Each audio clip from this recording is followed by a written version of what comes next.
I have the pleasure of interviewing. Mohammed Salman Anjum. I'm the chief mate of InvoiceMate, and we are the yield originators on stable and secure basis. When it comes to invoicing, why do you think you need to bring it on chain, or why do you think it's an industry that needs innovation? Wow, that's a very good question. And the thing is that everything needs evolution, and invoicing started the journey of digitization from paper to then gone on to the centralized e-invoicing systems, accounting systems, ERPs. But the problem persists when it goes for the invoice financing or receivable financing.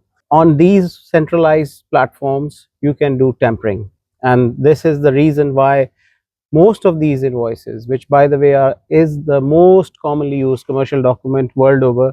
Currently it's like a $3.6 trillion worth global invoice financing market. Yeah. But the problem for an SME, especially small businesses, is that nobody trusts their invoice receivables because they have been created, managed on these centralized systems.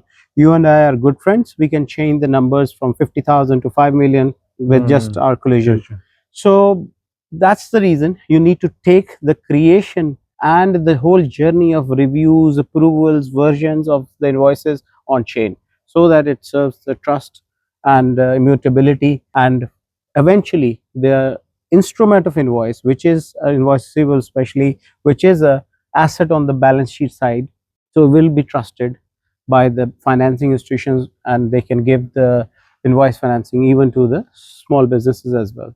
Okay, so in summary, you want to make sure that invoicing is legitimate, Mhm. and even anybody who is able to provide an invoice, that invoice will be trusted because every information has already been confirmed.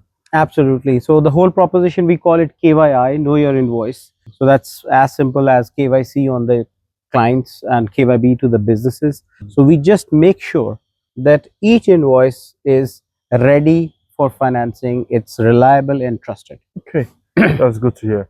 What gave you, or why did you become a founder of this? Because everyone has different experiences, different thoughts. What made you want to go and, I would say, go and solve this problem? Right. For me, two things were quite clear when I was setting up this startup 3.5 years back. One, of course, I wanted to. I'm a real believer of blockchain adoption, but Mhm. I also was seeing. I'm in the space for 9 years now, so I was seeing a lot of lousy applications of blockchain for the conventional businesses where they were not feeling there is a some problem getting solved by the blockchain. Okay. So I was always quite keen to solve a problem of a conventional businesses with the blockchain. Only then you can bring blockchain to the adoption. So when I was like doing the R&D, and also my background is I was like doing a family business, small and medium sized business, so I felt the invoice financing pain for myself as well, for my business as well.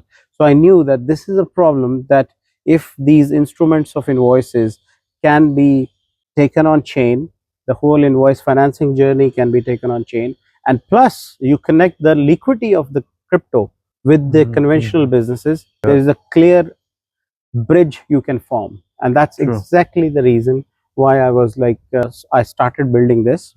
And of course, second point for me to start this startup, I have done so many other business gigs, solopreneur, family business, partnerships, some different kind of a consultancy work, but I wanted now to leave a legacy. And for me, I think if I've been impactful for bringing this massive transformation, so invoices doesn't need just don't need just the transformation or digitization, they need transformation.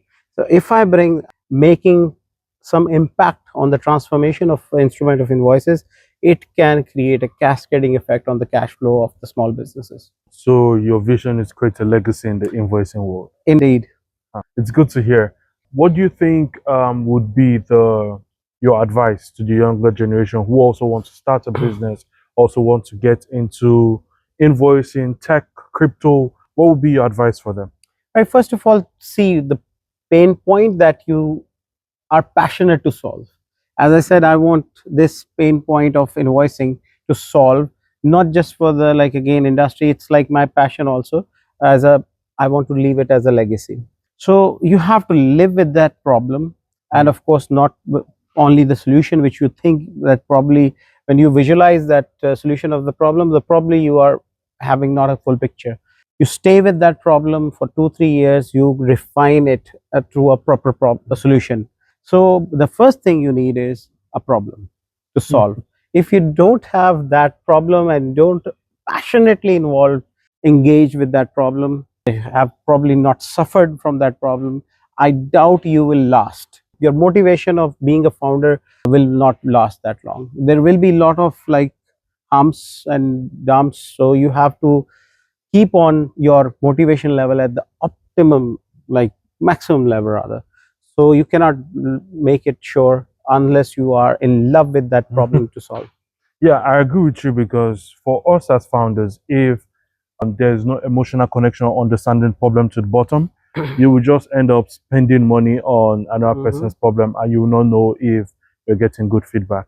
What current challenges do you see in the whole crypto and business space? And what would you like to change in this space? Right. When we started the startup, and trying to solve this solution problem of the invoicing with the set of solutions we had in our mind, back then the challenges were different. Like a lot of people were a bit concerned why we want to take the invoicing on chain. Change. Then came a time like let's say 2 years back, people were saying, okay, why you want to bring crypto liquidity to the conventional businesses? They're happy with the fiat, dirhams, dollars, and how can they use the stable coins? And it will be very difficult. It's a tabooed space. You're trying to connect the two. But now it's like, again, thanks to this era of stable coins, everyone wants to like use stable coin in Yeah. some form or another. Okay, that has again gone. This challenge also been addressed. Currently, it's like quite easy to connect. But then comes the new sets of challenges for you: macro challenges, micro challenges. Micro, of course, is always happening. You have to keep on evolving your team, your own skill sets, your own market, and all that. On a macro level, if I say on a crypto industry level or overall in the invoicing industry level, where we see is still there is a gap of awareness to like again crypto. There is still a element of a taboo, and businesses now see the value of crypto liquidity coming to their way.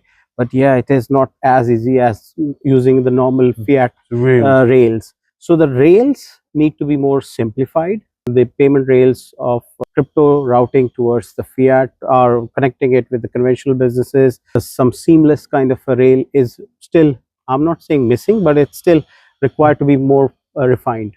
Yeah, I agree with you, and that's even one thing that makes us push harder at Telex because we also want to make payments as easy for any business, anybody, as easy and as fast as possible.